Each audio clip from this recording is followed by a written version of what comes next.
ആഴ്ചയിൽ നമ്മൾ ചിന്തിച്ച വിഷയം കർത്താവായ യേശു ക്രിസ്തു സ്വയമായി വന്നവനല്ല, മറിച്ച് അയക്കപ്പെട്ടവനാണ് എന്നുള്ളതാണ്. ആ വിഷയത്തോടുള്ള ബന്ധത്തിൽ കർത്താവായ യേശു ക്രിസ്തുവിനെ അയച്ച ദൈവത്തെക്കുറിച്ച് വിശുദ്ധ തിരുവെഴുത്തുകൾ ആധാരമാക്കി നമുക്ക് ചിന്തിപ്പാൻ ഇടയായി.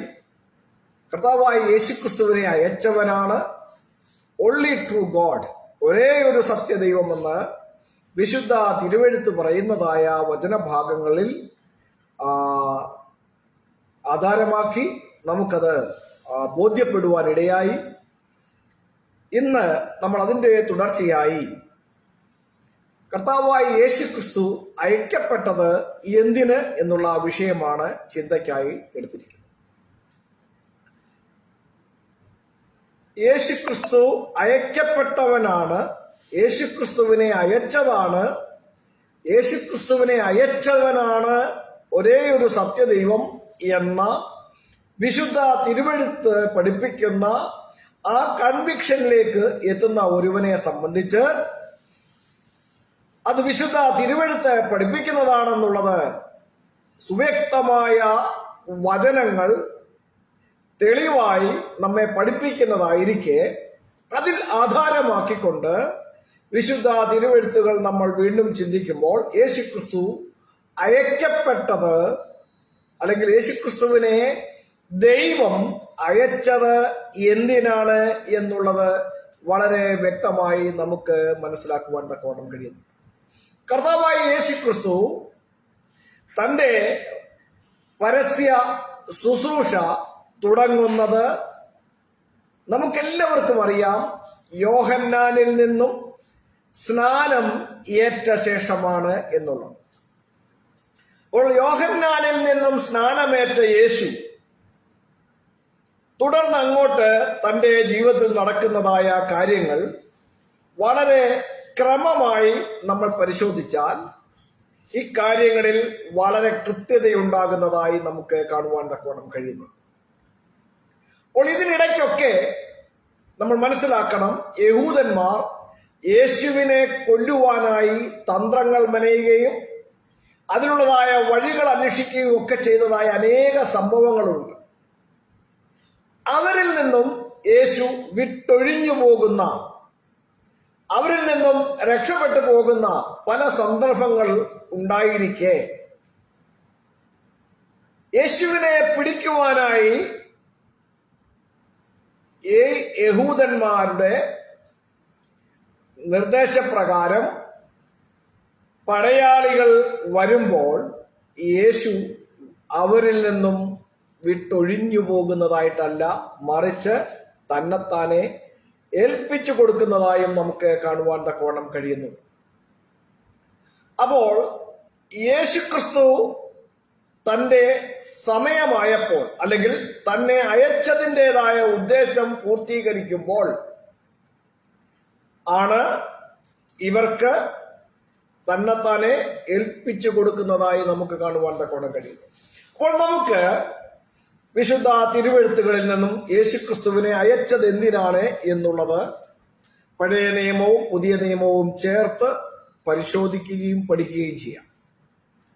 ഇന്ന് നമുക്ക് വായിക്കുവാനുള്ളത് ലൂക്കോസ് എഴുതിയ സുവിശേഷം 4-ാം അധ്യായം അതിന്റെ 21-ാം വാക്യം വായിക്കാം. ലൂക്കോസ് എഴുതിയ സുവിശേഷം 4-ാം അധ്യായം 21-ാം വാക്യം വായിക്കാം. അവൻ അവരോട്, ഇന്ന് നിങ്ങൾ എന്റെ വചനം കേൾക്കുകയും ഈ തിരുവചനം നിവർത്തി വന്നിരിക്കുന്നു പറഞ്ഞു തുടങ്ങി. യേശു അവിടെ പറയുന്നത്, ഇന്ന് നിങ്ങൾ എന്റെ വചനം കേൾക്കുകയിൽ ഈ തിരുവെഴുത്തിന് നിവർത്തി വന്നിരിക്കുന്നു. ഞാൻ ഇതാദ്യമായി വായിച്ചതിന്റെ കാരണം എന്താണെന്ന് പറഞ്ഞാൽ അതിനു മുൻപേ ഉള്ളതായ വചനഭാഗങ്ങളിലേക്ക് പിന്നാലെ പോകാമെന്നുള്ളതായ താല്പര്യത്തോടു കൂടിയാണ്. ഇനി നമുക്ക് വായിക്കാം ലൂക്കോസിന്റെ സുവിശേഷം 4-ാം അധ്യായത്തിന്റെ 18-ാം വാക്യം. 17 മുതൽ വായിക്കാം, 16 മുതൽ വായിച്ചോളൂ, അപ്പോഴാണ് അതിന്റെ ക്ലാരിറ്റി ഉണ്ടാവുക. അവൻ വളർന്ന നസ്രത്തിൽ വന്നു. അവൻ വളർന്ന നസ്രയത്തിൽ വന്നു. ശബത്തിൽ തന്റെ പതിവ് പോലെ ശബത്തിൽ തന്റെ പതിവ് പോലെ പള്ളിയിൽ ചെന്ന് വായിപ്പാൻ എഴുന്നേറ്റു നിന്നു. യെശയ്യാ പ്രവാചകന്റെ പുസ്തകം അവന് കൊടുത്തു. അവൻ പുസ്തകം വിടർത്തി. ഇതൊരു വായിച്ച ഭാഗമാണ്. ദരിദ്രന്മാരോട് സുവിശേഷം അറിയിപ്പാൻ കർത്താവ് എന്നെ അഭിഷേകം ചെയ്യുകയാൽ അവന്റെ ആത്മാവ് എന്റെ മേലുണ്ട്. ബദ്ധന്മാർക്ക് വിടുതലും കുരുടന്മാർക്ക് കാഴ്ചയും പ്രസംഗിപ്പാൻ പീഡിതന്മാരെ വിടുവിച്ച് അയപ്പാനും കർത്താവിന്റെ പ്രസാദവർഷം പ്രസംഗിപ്പാനും എന്നെ അയച്ചിരിക്കുന്നു എന്ന് എഴുതിയിരിക്കുന്ന സ്ഥലം കണ്ടു. പിന്നെ അവൻ പുസ്തകം മടക്കി ശുശ്രൂഷക്കാരന് തിരികെ കൊടുത്തു. ഇതാണ് സംഭവം. ഈ ഭാഗം വായിച്ച ശേഷമാണ് യേശു പറയുന്നത്, നിങ്ങൾ ഇന്ന് എന്റെ വചനം കേൾക്കയിൽ ഈ തിരുവെഴുത്തിന് നിവർത്തി വന്നിരിക്കുന്നു. ഏതു തിരുവെഴുത്തിന്? മുകളിൽ വായിച്ചതായ തിരുവെഴുത്തിന്റെ നിവർത്തി ഇന്ന് നിങ്ങൾ എന്റെ വചനം കേൾക്കയിൽ വന്നിരിക്കുന്നു എന്നുള്ളതാണ് പറഞ്ഞിരിക്കുന്നത്. അപ്പോൾ യേശു താൻ എന്തിനു വേണ്ടി അയക്കപ്പെട്ടതാണ് എന്നുള്ളത് വളരെ കൃത്യമായി അവിടെ പറഞ്ഞു വെച്ച് കഴിഞ്ഞു. അതിന് കൂടുതൽ വിശദീകരണങ്ങളുടെ ആവശ്യമുണ്ട് എന്ന് ഞാൻ കരുതുന്നില്ല. എങ്കിലും പലരും ചോദിക്കുന്നതായ പല ചോദ്യങ്ങളും നമ്മുടെ മുൻപിലുണ്ട്. അപ്പോൾ അവിടെയൊക്കെ നമ്മൾ അതിന് മറുപടി പറയുവാൻ തക്കവണ്ണം ബാധ്യതയുള്ളവരാണ്. ഉത്സാഹം കാണിക്കേണ്ടതും വളരെ ആവശ്യമാണ്. അപ്പോൾ ഈ വായിച്ചതായ വചനഭാഗം എന്ന് പറയുന്നത് കൊട്ടേഷനിലാണ് നമ്മൾ അവിടെ കാണുന്നുണ്ട്. അത് യെശയ്യാ പ്രവാചകന്റെ പുസ്തകത്തിൽ നിന്നാണ് വായിച്ചത് എന്ന് വളരെ കൃത്യമായി അവിടെ എഴുതിയിട്ടുണ്ട്. ആ വായിച്ച ഭാഗം എന്ന് പറയുന്നത് യെശയ്യാവിന്റെ പ്രവചനം 61-ാം അധ്യായത്തിന്റെ പ്രാരംഭ വചനങ്ങളാണ് എന്നുള്ളത് നമുക്ക് ഏവർക്കും നന്നായി അറിയാവുന്ന കാര്യമാണ്. അപ്പോൾ ഇവിടെ യേശുവിന്റെ ശുശ്രൂഷയുടെ ആരംഭമാണ്. നമ്മളിവിടെ ഒന്നുകൂടി പുറകോട്ട് പോയി ചിന്തിക്കണം. യേശു തന്റെ ശുശ്രൂഷ തുടങ്ങുന്നത് എപ്പോഴാണ്? ഇവിടെ യേശു എടുത്തു പറയുന്നതായ ഒരു പ്രത്യേക കാര്യമുണ്ട്. എന്താണെന്നറിയാമോ? തന്നെ അഭിഷേകം ചെയ്തവനായ ദൈവമായ കർത്താവിന്റെ ആത്മാവ് തന്റെ മേലുണ്ട് എന്നുള്ളതാണ് അവിടെ എടുത്തു പറയുന്നത്. ആയതിനായി തന്നെ അഭിഷേകം ചെയ്തിരിക്കുന്നു, ആകയാൽ അവന്റെ ആത്മാവ് എന്റെ മേലുണ്ട് എന്നുള്ളതാണ് പറയുന്നത്. അപ്പോൾ ദൈവമായ യഹോവ അല്ലെങ്കിൽ കർത്താവായ യഹോവ എന്നാണ് യെശയ്യാവിന്റെ പുസ്തകത്തിൽ നമ്മൾ വായിക്കുന്നത്. യേശുവിനെ അഭിഷേകം ചെയ്തിരിക്കയാൽ ആ കർത്താവായ യഹോവയുടെ ആത്മാവ് തന്റെ മേലുണ്ട് എന്നുള്ളതാണ് പറഞ്ഞിരിക്കുന്നത്. അപ്പോൾ ഈ സംഭവം നടക്കുന്നത് എവിടെയാണ്? പലരും ചോദിക്കുന്ന ചോദ്യങ്ങൾക്കുള്ള മറുപടിയായി തന്നെ നമുക്കിതിനെ കാണാം. യേശുവിനെ ദൈവം പരിശുദ്ധാത്മാവിനാലും ശക്തിയാലും അഭിഷേകം ചെയ്ത ഒരു വിഷയം യേശുവിനോടൊപ്പം നടന്നവരായ അപ്പോസ്തലന്മാർ പറഞ്ഞത് നമ്മൾ അപ്പോസ്തല പ്രവൃത്തികളുടെ പുസ്തകം 10-ാം അധ്യായത്തിന്റെ 37-38 വാക്യങ്ങളിൽ വായിക്കുന്നുണ്ട്. അപ്പോൾ യേശുവിനെ ദൈവം അഭിഷേകം ചെയ്ത വിഷയം അവിടെ അപ്പോസ്തലന്മാർ എടുത്തു പറയുന്നത് ഒന്ന് വായിക്കാം. നസ്രയനായ യേശുവിനെ ദൈവം പരിശുദ്ധാത്മാവിനാലും ശക്തിയാലും അഭിഷേകം ചെയ്തത്. അതിന്റെ തൊട്ട് മുകളിലത്തെ വാക്യം വായിച്ചില്ല. 37-ാം വാക്യം വായിച്ചെങ്കിലേ ഇത് എപ്പോഴാണ് സംഭവിച്ചതെന്നുള്ളത് ക്ലിയർ ആകത്തുള്ളൂ. 37 യോഹന്നാൻ പ്രസംഗിച്ച സ്നാനത്തിന്റെ ശേഷം ഗലീലയിൽ തുടങ്ങി യഹൂദിയയിലൊക്കെയും ഉണ്ടായ വർത്തമാനം നാസ്രയനായ യേശുവിനെ ദൈവം പരിശുദ്ധാത്മാവിനാലും ശക്തിയാലും അഭിഷേകം ചെയ്തതും ദൈവം അവനോടുകൂടെ ഇരുന്നത് കൊണ്ട് അവൻ നന്മ ചെയ്തും പിശാച് ബാധിച്ചവരെയൊക്കെയും സൗഖ്യമാക്കിയും കൊണ്ട് സഞ്ചരിച്ചതുമായ വിവരം തന്നെ നിങ്ങൾ അറിയുന്നുവല്ലോ. ഇതെപ്പോ സംഭവിച്ച കാര്യമാണെന്നാണ് പറഞ്ഞത്? യോഹന്നാൻ പ്രസംഗിച്ച സ്നാനത്തിന് ശേഷം സംഭവിച്ച കാര്യമാണ് എന്നത് പ്രത്യേകമായി കുറിച്ചു വെക്കണം. യേശുവിനെ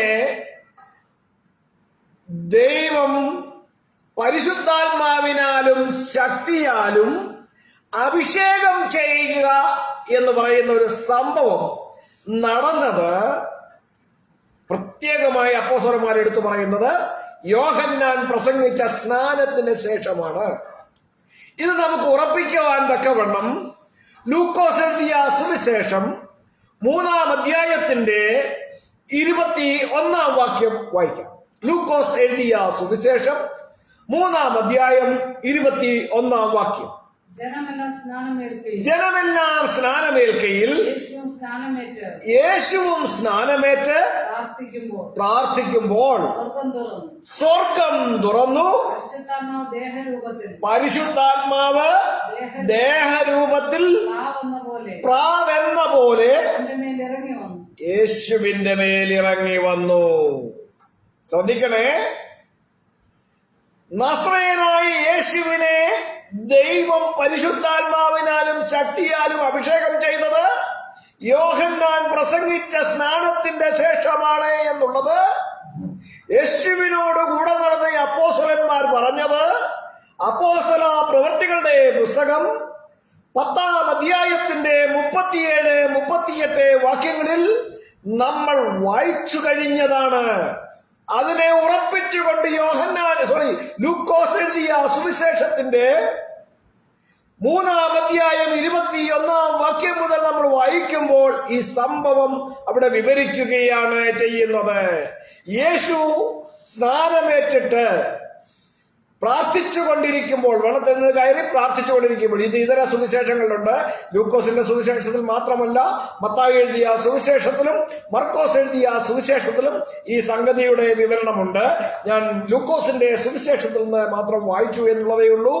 അവിടെ വെള്ളത്തിൽ നിന്ന് കയറി പ്രാർത്ഥിച്ചു കൊണ്ടിരിക്കുമ്പോൾ യേശുവിന്റെ മേൽ പരിശുദ്ധാത്മാവ് ദേഹരൂപത്തിൽ പ്രാവെന്ന പോലെ ഇറങ്ങി വന്നു എന്നാണ്. പ്രാവിന്റെ രൂപത്തിൽ വന്നു എന്നുള്ളതല്ല പറഞ്ഞിരിക്കുന്നത്. പ്രാവ് എങ്ങനെ ഇറങ്ങി വരുന്നുവോ അതുപോലെ പ്രാവെന്ന പോലെ ഇറങ്ങി വന്നു. പ്രാവിന്റെ രൂപത്തിൽ എന്നല്ല, ദേഹരൂപത്തിൽ എന്നാണ് നമ്മൾ അവിടെ വായിക്കുന്നത്. അങ്ങനെ ദേഹരൂപത്തിൽ പ്രാവെന്ന പോലെ യേശുവിന്റെ മേൽ പരിശുദ്ധാത്മാവ് ഇറങ്ങി വരികയും അവിടെ ഒരു ഡിക്ലറേഷൻ ഉണ്ടാകുകയും ചെയ്തു. എന്താ വായിച്ചേ? നീ എന്റെ പ്രിയപുത്രൻ, നിന്നിൽ ഞാൻ പ്രസാദിച്ചിരിക്കുന്നു എന്ന് സ്വർഗത്തിൽ നിന്ന് ഒരു ശബ്ദവും ഉണ്ടായി. സ്വർഗത്തിൽ നിന്നൊരു ശബ്ദമുണ്ടായി. ഈ യേശു ആ അരുളി ചെയ്യുന്നവന്റെ പ്രിയപുത്രനാണെന്നും ഈ യേശുവിൽ ആ അരുളി ചെയ്തവൻ പ്രസാദിച്ചിരിക്കുന്നു എന്നും ഡിക്ലെയർ ചെയ്യുന്നതാണ് നമ്മളിവിടെ കാണുന്നത്. ഈ സംഭവത്തെയാണ് അപ്പോസ്തലന്മാർ പ്രസ്താവിച്ചിരിക്കുന്നതായി അപ്പോസ്തല പ്രവൃത്തികളുടെ പുസ്തകം 10-ാം അധ്യായം 37-38 വാക്യങ്ങളിൽ നമ്മൾ വായിച്ചത്. യോഹന്നാൻ പ്രസംഗിച്ച സ്നാനത്തിന്റെ ശേഷം സംഭവിച്ചത് നസ്രയനായ യേശുവിനെ ദൈവം പരിശുദ്ധാത്മാവിനാലും ശക്തിയാലും അഭിഷേകം ചെയ്യുകയും ദൈവം യേശുവിനോട് കൂടെയിരിക്കുകയും ചെയ്തതുകൊണ്ട് യേശു അത്ഭുതങ്ങളും അടയാളങ്ങളും ചെയ്തുകൊണ്ടുപോയി. അവിടെ നമ്മൾ വായിക്കുന്നത് നന്മ ചെയ്യുകയും പിശാചു ബാധിച്ചവരെയൊക്കെയും സൗഖ്യമാക്കിയും കൊണ്ട് സഞ്ചരിച്ചതുമായ വിവരം തന്നെ നിങ്ങൾ അറിയുന്നുവല്ലോ എന്നാണ് അവിടെ പറഞ്ഞിരിക്കുന്നത്. യഹൂദന്മാരോട് യേശുവിന്റെ ശിഷ്യന്മാർ പറയുന്ന ഭാഗമാണ് നമ്മളവിടെ വായിച്ചത്. അപ്പോൾ യോഹന്നാനിൽ നിന്ന് സ്നാനമേറ്റ ശേഷം യേശു വെള്ളത്തിൽ നിന്ന് കയറി പ്രാർത്ഥിച്ചുകൊണ്ടിരിക്കുമ്പോൾ പരിശുദ്ധാത്മാവ് പ്രാവെന്ന പോലെ ദേഹരൂപത്തിൽ യേശുവിന്റെ മേൽ ഇറങ്ങി വന്ന് ആവസിച്ചു. എന്നിട്ട് 4-ാം അധ്യായത്തിലേക്ക് നമുക്ക് വരാമെന്ന വാക്യം വായിക്കാം. യേശു പരിശുദ്ധാത്മാവ് നിറഞ്ഞവനായി യോർദാൻ വിട്ടു. കാര്യം ക്ലിയർ ആയല്ലോ. യേശു പരിശുദ്ധാത്മാവ് നിറഞ്ഞവനായി യോർദാൻ വിട്ടു. സ്നാനമേറ്റിട്ട് ഈ പരിശുദ്ധാത്മാവിനാൽ ദൈവം യേശുവിനെ അഭിഷേകം ചെയ്ത് കഴിഞ്ഞപ്പോൾ യേശു പരിശുദ്ധാത്മാവ് നിറഞ്ഞവനായി യോർദാൻ വിട്ടു. എന്നിട്ട് മരുഭൂമിയിൽ പോവുകയും പരീക്ഷ നടക്കുകയൊക്കെ ചെയ്തതായിട്ട് നമ്മൾ അവിടെ വായിക്കുന്നുണ്ട്.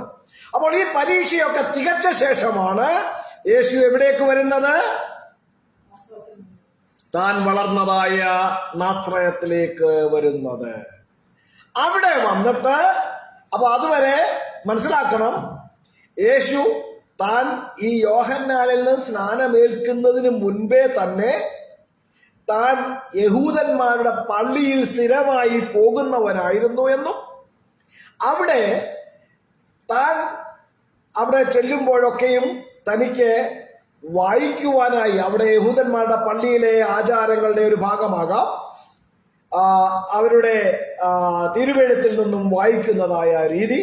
അങ്ങനെ ഇവിടെ നമ്മൾ വായിച്ചത് എന്താണ്? പതിവ് പോലെ 16-ാം വാക്യത്തിൽ വായിക്കുന്നത്, അവൻ വളർന്ന നസ്രയത്തിൽ വന്നു ശബത്തിൽ തന്റെ പതിവ് പോലെ. അപ്പൊ ഈ സ്നാനമേറ്റ ശേഷം അതിന് മുമ്പേ തന്നെ യഹൂദന്മാരുടെ പള്ളിയിൽ, അവരുടെ സിനഗോഗിൽ താൻ പതിവായി പോകുന്നയാളാണെന്നും അവിടെ നടക്കുന്ന ആ പതിവ് പോലെ, തന്റെ പതിവ് പോലെ പള്ളിയിൽ ചെന്നപ്പോ എന്ത് ചെയ്തു? അവൻ വായിക്കുവാൻ വേണ്ടി എഴുന്നേറ്റ് നിന്നു. അപ്പൊ എന്ത് ചെയ്തു? അവന് വായിക്കുവാനായി യെശയ്യാ പ്രവാചകന്റെ പുസ്തകം കൊടുത്തു. ആ പുസ്തകത്തിൽ നിന്ന്, യെശയ്യാ പ്രവാചകന്റെ പുസ്തകം 61-ാം അധ്യായത്തിന്റെ പ്രാരംഭ വാക്യങ്ങൾ വായിച്ച ശേഷം ആണ് പറയുന്നത്, ഇന്ന് നിങ്ങൾ എന്റെ വചനം കേൾക്കയിൽ ഈ തിരുവെഴുത്തിന് നിവൃത്തി വന്നു.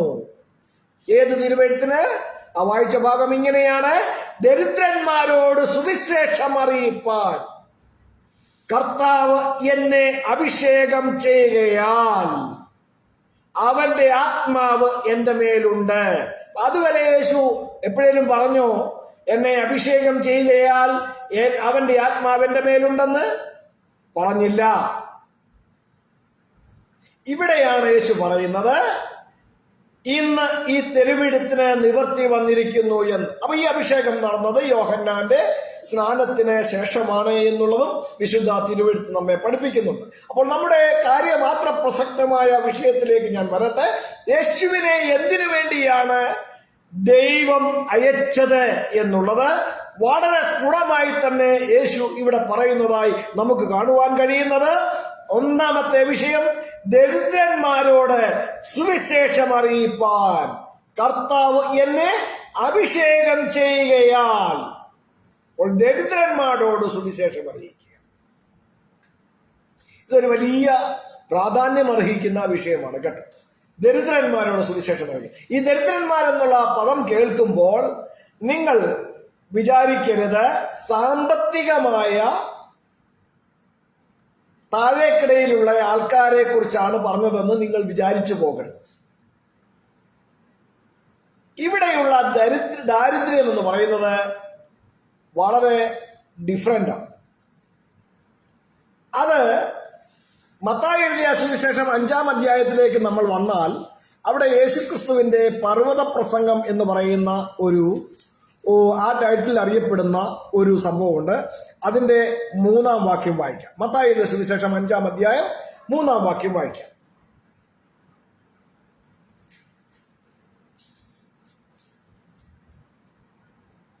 മത്തായി എഴുതിയ സുവിശേഷം, ആത്മാവിൽ ദരിദ്രരായവർ ഭാഗ്യവാന്മാർ, സ്വർഗരാജ്യം അവർക്കുള്ളത്. അപ്പൊ ഈ ദാരിദ്ര്യം ഏത് ദാരിദ്ര്യമാണ്? ആത്മാവിലെ ദാരിദ്ര്യമാണ്. മനസ്സിലായോ? those who are poor in spirit, ആത്മാവിൽ ദാരിദ്ര്യമുള്ളവൻ അവൻ എന്ത് ചെയ്യും? നമ്മൾ നാച്ചുറലി ദാരിദ്ര്യമുള്ള ഒരുത്തൻ എന്താണ് ചെയ്യുന്നത്? അവന്റെ ദാരിദ്ര്യ നിർമ്മാർജ്ജനത്തിനുള്ള വഴി അന്വേഷിക്കുകയാണ് ചെയ്യുന്നത്.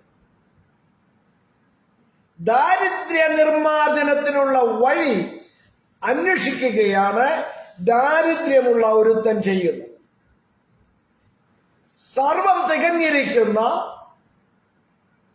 താൻ ദരിദ്രനാണ് എന്നുള്ള ബോധമില്ലാത്ത ഒരുവനെ സംബന്ധിച്ച് ദാരിദ്ര്യ നിർമ്മാർജ്ജനത്തിനായി പ്രയത്നിക്കേണ്ട ആവശ്യമില്ല. കാരണം അവൻ അങ്ങനെ ഒരു നിർമ്മാർജ്ജനത്തിന്റെ ആവശ്യമില്ല. അവനെല്ലാം തികഞ്ഞവനാണ് എന്നുള്ളതാണ് അവനെ ഭരിക്കുന്നത്. അവൻ അന്വേഷിക്കത്തില്ല. അവന്റെ ദാരിദ്ര്യത്തിന് നിർമ്മാർജ്ജനം അന്വേഷിക്കേണ്ട ആവശ്യവുമില്ല. ഇവിടെ ആണ് നമ്മൾ മനസ്സിലാക്കേണ്ടത്, ദാരിദ്ര്യം ഇവിടെ പറഞ്ഞിരിക്കുന്നത് ദരിദ്രരോട് സുവിശേഷം അറിയിക്കുവാൻ ആവശ്യബോധമുള്ളവനോടാണ് ഈ സുവിശേഷം അറിയിക്കുന്നത് കൊണ്ട് പ്രയോജനമുള്ളൂ. അപ്പോൾ ഒന്നാമത്തെ വിഷയം തന്നെ നമ്മളിവിടെ എടുത്ത് ചിന്തിച്ചു കഴിഞ്ഞാൽ, തുടർന്ന് അങ്ങോട്ട് അടുത്ത കാര്യങ്ങളൊക്കെ ഉണ്ട്. ബദ്ധന്മാർക്ക് വിടുതൽ, കുരുടന്മാർക്ക് കാഴ്ച, ഇതൊക്കെ പ്രസംഗിക്കുവാനും പീഡിതന്മാരെ വിടുവിക്കുവാനും കർത്താവിന്റെ പ്രസാദവർഷം പ്രസംഗിപ്പാനും എന്നെ അയച്ചിരിക്കുന്നു. അപ്പൊ കർത്താവിന്റെ പ്രസാദവർഷം എന്ന് പറയുന്നത് തന്നെ ഈ മുൻപേ പറഞ്ഞ കാര്യങ്ങളിൽ നിന്ന് മോചനം ആഗ്രഹിക്കുന്നവന് ലഭിക്കുന്ന ഒന്നാണ്. എല്ലാം തികഞ്ഞിരിക്കുന്ന ഒരുവന് ലഭിക്കുന്നതേ അല്ലിത്. തന്റെ അവസ്ഥയെ തിരിച്ചറിഞ്ഞ് അതിൽ നിന്നുള്ള വിടുതലിനായി ആഗ്രഹിക്കുന്നവൻ, അതിൽ നിന്നുള്ള മോചനത്തിനായി ആഗ്രഹിക്കുന്ന ഒരുവനാണ് കർത്താവിന്റെ പ്രസാദവർഷം ലഭിക്കുന്നത്. അപ്പോൾ ദൈവത്തിന്റെ മഹാകരുണയും ദൈവത്തിന്റെ ദയയും ദൈവത്തിന്റെ സ്നേഹവും ദൈവത്തിന്റെ കരുതലുമൊക്കെ പ്രസംഗിക്കുന്നത് സ്വീകരിക്കണമെങ്കിൽ ഒന്നാമത്തെ വിഷയം, അവന്റെ ദാരിദ്ര്യത്തെ അവൻ തിരിച്ചറിയണം. അവൻ ആയിരിക്കുന്ന പീഡയെ അവൻ തിരിച്ചറിയണം. അവൻ ബന്ധിക്കപ്പെട്ടിരിക്കുന്ന ബന്ധനത്തിന്റെ അവസ്ഥയെ അവൻ തിരിച്ചറിയണം. ഇങ്ങനെ സ്വന്തം ദാരിദ്ര്യത്തെ തിരിച്ചറിഞ്ഞ് അതിൽ നിന്നുള്ള മോചനത്തിനായി ആഗ്രഹിക്കുന്ന ഒരുവനെയാണ് ദൈവം അതിലേക്കാക്കുന്നത്. നമ്മൾ ബൈബിളിൽ വായിക്കുന്നത് രക്ഷയ്ക്കായി കാക്ഷിക്കുന്നവനെ അവൻ അതിലാക്കും എന്നാണ് വാക്യം. അപ്പോൾ ആഗ്രഹിക്കുന്നവനെയാണ് അവൻ അതിലേക്കാക്കുവാൻ ഇഷ്ടപ്പെടുന്നത്. ഇതിനെ കുറിച്ച് കർത്താവായ യേശുക്രിസ്തു തന്നെ അവിടെ വിമർശിക്കപ്പെടുമ്പോൾ, ലൂക്കോസിന്റെ സുവിശേഷം 4-ാം അധ്യായത്തിൽ തന്നെ നമ്മൾ വായിച്ചതിന്റെ താഴേക്ക് വരുമ്പോൾ അവിടെ അവൻ വിമർശിക്കപ്പെടുന്നതായി നമുക്ക് കാണുവാൻ കഴിയും. യേശു വിമർശിക്കപ്പെടുന്നത്, ഇവൻ ആ തച്ചന്റെ മകനല്ലയോ എന്നൊക്കെ യേശുവിനെ അവിടെ പരിഹസിക്കുന്ന ആ സമൂഹത്തെയൊക്കെ അവിടെ കാണുവാൻ കഴിയുന്നുണ്ട്. അങ്ങനെ ഉള്ള അവരോട് യേശു പറയുന്ന ഒരു മറുപടി ഇതിനോട് ചേർത്ത് നമുക്ക് പഠിക്കുകയും ചിന്തിക്കുകയും ചെയ്യുന്നത് വളരെ പ്രയോജനപ്പെടും. അവിടെ യേശു പറയുന്നത് അതിന്റെ 25-ാം വാക്യത്തിലേക്ക് വരാം. ലൂക്കോസിന്റെ സുവിശേഷം 4-ാം അധ്യായം 25-ാം വാക്യത്തിലേക്ക് നമുക്ക് വരാം. ഏലിയാവിന്റെ കാലത്ത് ആകാശം 3 ആണ്ടും 6 മാസവും അടഞ്ഞിട്ട് ദേശത്തെല്ലാം മഹാക്ഷാമമുണ്ടായി. ഇസ്രായേൽ അക്കാലത്ത് പല വിധവമാരും ഉണ്ടായിരുന്നു എന്ന് ഞാൻ യഥാർത്ഥമായി നിങ്ങളോട് പറയുന്നു. എന്നാൽ സീദോനിലെ സരാസ്തയിൽ ഒരു വിധവയുടെ അടുക്കലേക്കല്ലാതെ ആരുടെ അടുത്തേക്കും ഏലിയാവിനെ അയച്ചില്ല. എന്തുകൊണ്ടാണ്? അവിടെ അനേക വിധവമാരുണ്ടായിട്ടും ഈ ഒരു വിധവയുടെ അടുത്തേക്ക് മാത്രമായി ഏലിയാവിനെ അയച്ചത്? അവളുടെ സാഹചര്യങ്ങളെ, അവൾ അപ്പോൾ ആയിരുന്ന ആ അവസ്ഥയെ നമ്മൾ പരിശോധിക്കുമ്പോഴാണ് അവിടേക്ക് അയക്കപ്പെട്ടതിന്റെ കാരണം നമുക്ക് വ്യക്തമാകും. അവളുടെ ദാരിദ്ര്യം, അവൾ അപ്പോൾ ആയിരിക്കുന്ന അവളുടെ ഉള്ളത്തിലെ വിങ്ങൽ, അവളുടെ വേദനയെ, അവളുടെ നിലവിളിയെ ദൈവം കാണുകയും അവളുടെ അടുത്തേക്ക് ഏലിയാവിനെ അയക്കുകയും ചെയ്യുകയാണ് ചെയ്തത്. മരിക്കാൻ വേണ്ടി ഇനി അങ്ങ് വേറൊരു വഴിയും കാണാതെ അവൾ മരിക്കുവാൻ ആഗ്രഹിച്ച ആ സാഹചര്യത്തിലേക്ക് ദൈവം ഏലിയാവിനെ അയച്ചതായി നമ്മൾ കാണും. അപ്പോൾ ദാരിദ്ര്യത്തെ തിരിച്ചറിഞ്ഞ്, തന്റെ അവസ്ഥയെ തിരിച്ചറിഞ്ഞ് വിങ്ങലോടുകൂടി അതിൽ നിന്നൊരു മോചനം ആഗ്രഹിക്കുന്ന, വിലപിക്കുന്ന ഒരുവന്റെ അടുത്തേക്ക് ഈ പ്രസാദ വർഷം നിശ്ചയമായും എത്തും. താഴോട്ട് വായിക്കാം. അടുത്തൊരാളെ കുറിച്ചുകൂടെ അവർ പറയുന്നുണ്ട്. അവണ്ണം ഏലിശാ പ്രവാചകന്റെ കാലത്തും ഇസ്രായേലിൽ പല കുഷ്ഠരോഗികൾ ഉണ്ടായിട്ടും സിറിയക്കാരനായ നയമാൻ അല്ലാതെ ആരും ശുദ്ധമായില്ല എന്ന് യേശു പറഞ്ഞു. മനസ്സിലായോ? എല്ലാവരും ഇത് പ്രാപിക്കുമെന്നുള്ളതായ പ്ലാനൊന്നുമില്ല. ദൈവം ആഗ്രഹിക്കുന്നതോ എല്ലാവരും രക്ഷിക്കപ്പെടണമെന്നാണ്, എല്ലാവരും വിടുവിക്കപ്പെടണമെന്നാണ്, എല്ലാവർക്കും മോചനമുണ്ടാകണമെന്നാണ് ദൈവം ആഗ്രഹിക്കുന്നത്. പക്ഷേ ദൈവം അത് ആഗ്രഹിച്ചിട്ട് കാര്യമില്ല. നിനക്കാഗ്രഹമുണ്ടെങ്കിലേ നിന്റെ ജീവിതത്തിൽ അത് അനുഭവമാകുകയുള്ളൂ. നീ സർവം തെരഞ്ഞിരിക്കുന്നവനാണെന്ന് നീ നിന്റേതായ അഹങ്കാരത്തിന്റെ അവസ്ഥയിലായിരിക്കുന്നെങ്കിൽ നിനക്കിത് കൊണ്ടൊരു പ്രയോജനവുമില്ല. എളിയവരോട് അഥവാ ദരിദ്രരോട് സദ്വർത്തമാനം ഘോഷിക്കുവാൻ, കർത്താവിന്റെ പ്രസാദവർഷം പ്രസംഗിക്കുവാൻ, ബദ്ധന്മാർക്ക് വിടുതലിനായി, കുരുടന്മാർക്ക് കാഴ്ചയ്ക്കായി, പീഡിതന്മാർക്ക് വിടുതലിനായി ദൈവത്താൽ നിയോഗിക്കപ്പെട്ടവനാണ് കർത്താവായ യേശുക്രിസ്തു. യേശുക്രിസ്തുവിനെ ദൈവം നിയോഗിച്ചയച്ചത് ആത്മാവിലെ ദാരിദ്ര്യം അനുഭവിക്കുന്നവർക്ക് വേണ്ടിയാണ്. നമുക്കറിയാം, കർത്താവായ യേശുക്രിസ്തുവിനെ കുറിച്ചുള്ള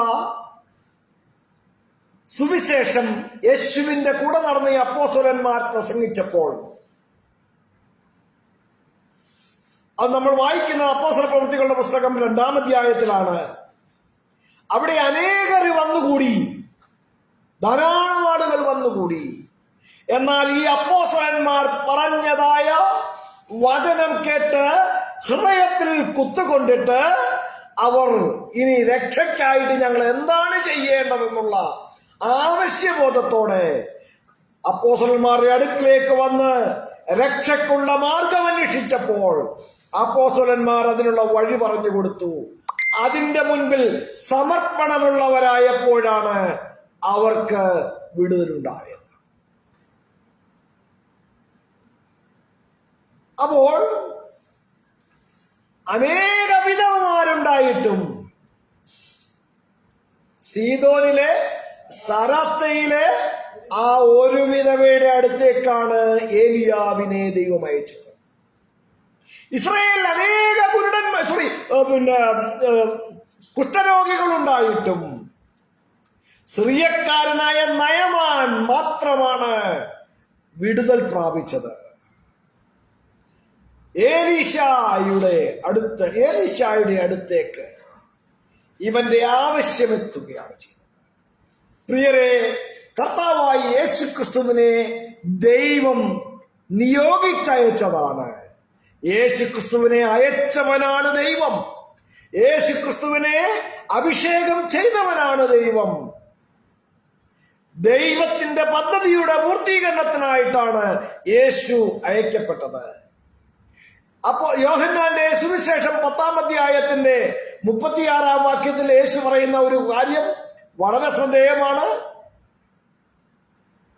ഒന്ന് വായിക്കാം. യോഹന്നാന്റെ സുവിശേഷം 10-ാം അധ്യായം 36-ാം വാക്യം.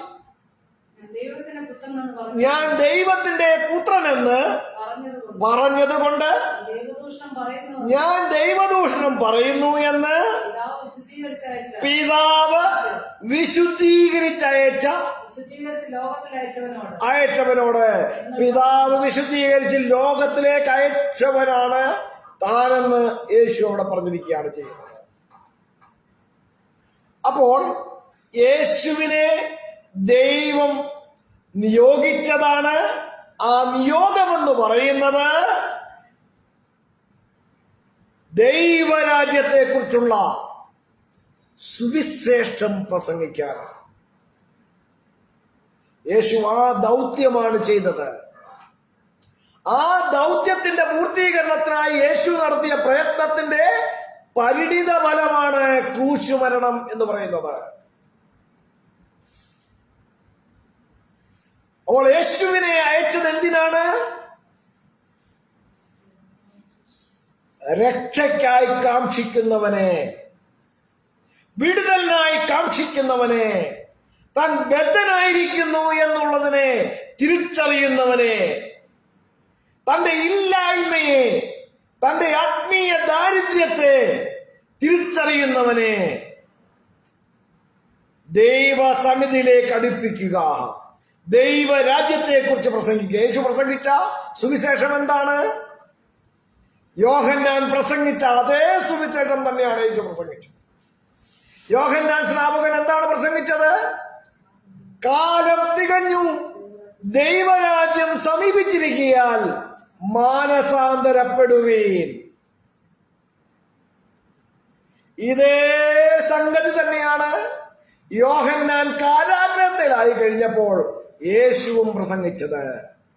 യേശു പ്രസംഗിച്ചത് എന്താണ്? Same thing. കാലം തികഞ്ഞു, ദൈവരാജ്യം സമീപിച്ചിരിക്കയാൽ മാനസാന്തരപ്പെടുവീൻ. ഈ സന്ദേശത്തിന്റെ കാതൽ എന്താണെന്നറിയാമോ? ഇതെവിടെയാണെന്നറിയാമോ തുടങ്ങുന്നത്? യെശയ്യാ പ്രവാചകന്റെ പുസ്തകം 40-ാം അധ്യായത്തിലേക്ക് പോയാൽ നമുക്ക് കാണുവാൻ കഴിയും. അവിടെ ഒരു ഡിക്ലറേഷൻ കേൾക്കുന്നുണ്ട്, അവിടെ ഒരു ആഹ്വാനം കേൾക്കുന്നുണ്ട്. എന്താണ് ആഹ്വാനം? കേട്ടോ ഒരുത്തൻ 3-ാം വാക്യം. കേട്ടോ ഒരുത്തൻ വിളിച്ചു പറയുന്നത്, മരുഭൂമിയിൽ യഹോവയ്ക്ക് വഴിയൊരുക്കുവീൻ, നിർജ്ജന പ്രദേശത്ത് നമ്മുടെ ദൈവത്തിന് ഒരു പെരുവഴി നിരപ്പാക്കുവീൻ. ഇത് പലരും തെറ്റിദ്ധരിച്ചിരിക്കുന്ന ഒരു വചനമാണ്. എന്താണ് ആ വചനത്തിൽ പറഞ്ഞിരിക്കുന്നത്? എന്താണ് ആ ഒരുത്തൻ വിളിച്ചു പറയുന്നത്? മരുഭൂമിയിൽ യഹോവയ്ക്ക് വഴി ഒരുക്കുവീൻ. ഇത് ആരോടാണ് പറയുന്നത്? ജനങ്ങളോടുള്ള ആഹ്വാനമാണ്. മരുഭൂമിയിൽ യഹോവയ്ക്ക് വഴിയൊരുക്കുവീൻ, നിർജ്ജന പ്രദേശത്ത് നമ്മുടെ ദൈവത്തിന് ഒരു പെരുവഴി നിരപ്പാക്കുവീൻ. കേൾക്കുന്നവരാണ്, ഈ സന്ദേശം കേൾക്കുന്നവരാണ് ഈ വഴിയൊരുക്കേണ്ടത്, ഈ പെരുവഴി നിരപ്പാക്കേണ്ടത്. അതേ സംഗതി തന്നെയാണ് യോഹന്നാൻ പ്രസംഗിച്ചത്, യേശു പ്രസംഗിച്ചത്. കാലം തികഞ്ഞു, ദൈവരാജ്യം സമീപിച്ചിരിക്കയാൽ മാനസാന്തരപ്പെടുവീ. മനസ്സിലായില്ലേ? ജനങ്ങളോടുള്ള ആഹ്വാനം. കേൾക്കുന്നവൻ അത് കേട്ടിട്ട് ആക്ട് ചെയ്യേണ്ട കാര്യം, കേൾക്കുന്നവൻ അത് കേട്ടിട്ട് പ്രവൃത്തി പദത്തിൽ എത്തിക്കേണ്ട കാര്യം. Prepare the way for Yahweh. യഹോവയ്ക്ക് വഴിയൊരുക്കുവീൻ. കേൾക്കുന്നവർ, സുവിശേഷം കേൾക്കുന്നവർ, ഓരോ വ്യക്തികളും ചെയ്യേണ്ടതായ കർത്തവ്യമാണ് ആ ആഹ്വാനം. കേട്ടോ ഒരുത്തൻ വിളിച്ചു പറയുന്നത്, യഹോവയ്ക്ക് വഴിയൊരുക്കുവീൻ. എങ്ങനെയാ യഹോവയ്ക്ക് വഴിയൊരുക്കുന്നത്? എങ്ങനെയാണ് മരുഭൂമിയിൽ, നിർജ്ജന പ്രദേശത്ത് നമ്മുടെ ദൈവത്തിന് ഒരു പെരുവഴി നിരപ്പാക്കുന്നത്? കേൾക്കുന്നവർ മാനസാന്തരപ്പെടുന്നതിലൂടെ. ദൈവരാജ്യം സമീപിച്ചിരിക്കയാൽ മാനസാന്തരപ്പെടുവീൻ എന്ന ആഹ്വാനം കേട്ടിട്ട് മാനസാന്തരപ്പെടുന്നതിലൂടെ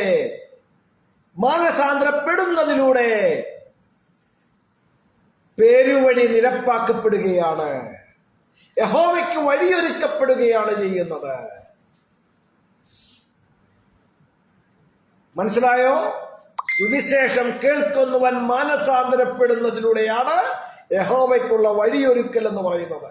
പലരും വിചാരിക്കുന്നത് യോഹന്നാൻ സ്നാപകൻ യഹോവയ്ക്ക് വഴിയൊരുക്കാൻ വന്നു, ആ യഹോവ യേശുക്രിസ്തുവാണ്, യേശുക്രിസ്തുവിനാണ് യോഹന്നാൻ വഴിയൊരുക്കിയത് എന്നൊക്കെയുള്ള പല കാര്യങ്ങളും നമ്മൾ കേൾക്കുന്നത്. അതുകൊണ്ട് യേശുക്രിസ്തു യഹോവയാണ് എന്നൊക്കെ പഠിപ്പിക്കുന്ന സമൂഹങ്ങളുണ്ട്.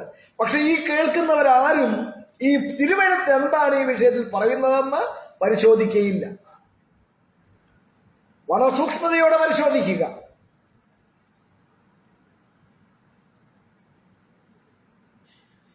ഒരു വാക്യം കൂടി ഞാൻ ഇതിനോട് ചേർത്തൊന്ന് സൂചിപ്പിച്ച് മുന്നോട്ട് പോകാം. മലാഖി 3-ാം അധ്യായം.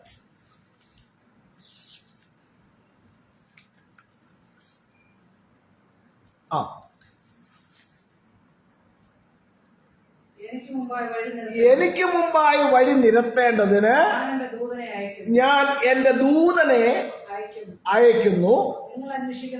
നിങ്ങൾ അന്വേഷിക്കുന്ന കർത്താവും നിങ്ങൾ ഇഷ്ടപ്പെടുന്ന നിയമദൂതനുമായവൻ പെട്ടെന്ന് തന്റെ മന്ദിരത്തിലേക്ക് വരും. ഇവിടെ ശ്രദ്ധിക്കണം, യഹോവയായ ദൈവം പറയുന്നത് എനിക്ക് മുമ്പായി വഴി നിരത്തേണ്ടതിന് ഞാൻ എന്റെ ദൂതനെ അയക്കുന്നു. എന്നിട്ട് ജനങ്ങളോട് പറയുന്നത് എന്താണ്?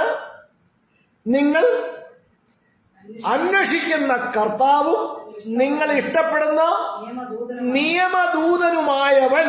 ഇത് രണ്ടും ഒരാൾ തന്നെയാ കേട്ടോ. നിങ്ങൾ അന്വേഷിക്കുന്ന കർത്താവും നിങ്ങൾ ഇഷ്ടപ്പെടുന്ന നിയമദൂതനുമായവൻ പെട്ടെന്ന് തന്റെ മന്ദിരത്തിലേക്ക് വരും. മനസ്സിലായോ? അപ്പോൾ യഹോവയായ ദൈവം തനിക്ക് മുൻപാകെ വഴി നിരത്തേണ്ടതിന് തന്റെ ദൂതനെ അയക്കുന്നു എന്നാണ് ഇവിടെ പറഞ്ഞിരിക്കുന്നത്. ആ ദൂതൻ എന്ന് പറയുന്നത് നിങ്ങൾ അന്വേഷിക്കുന്ന കർത്താവാണ്, നിങ്ങൾ ഇഷ്ടപ്പെടുന്ന നിയമദൂതനുമാണ് എന്നുള്ളതാണ് അവിടെ എടുത്തു പറയുന്നത്. അവൻ പെട്ടെന്ന് തന്റെ മന്ദിരത്തിലേക്ക് വരും. മനസ്സിലായോ? അപ്പോൾ യോഹന്നാൻ സ്നാപകൻ വന്നു പ്രസംഗിച്ചത് ദൈവരാജ്യം സമീപിച്ചിരിക്കയാൽ മാനസാന്തരപ്പെടുവീൻ, കാലം തികഞ്ഞിരിക്കുന്നു എന്നുള്ളതാണ്. യേശുക്രിസ്തുവും അത് തന്നെയാണ് പ്രസംഗിച്ചത്. യോഹന്നാൻ ആരാണ്? ഈ വിളിച്ചു പറയുന്നവന്റെ ശബ്ദം താനാണ് എന്നാണ് യോഹന്നാൻ വിളിച്ചു പറഞ്ഞത്.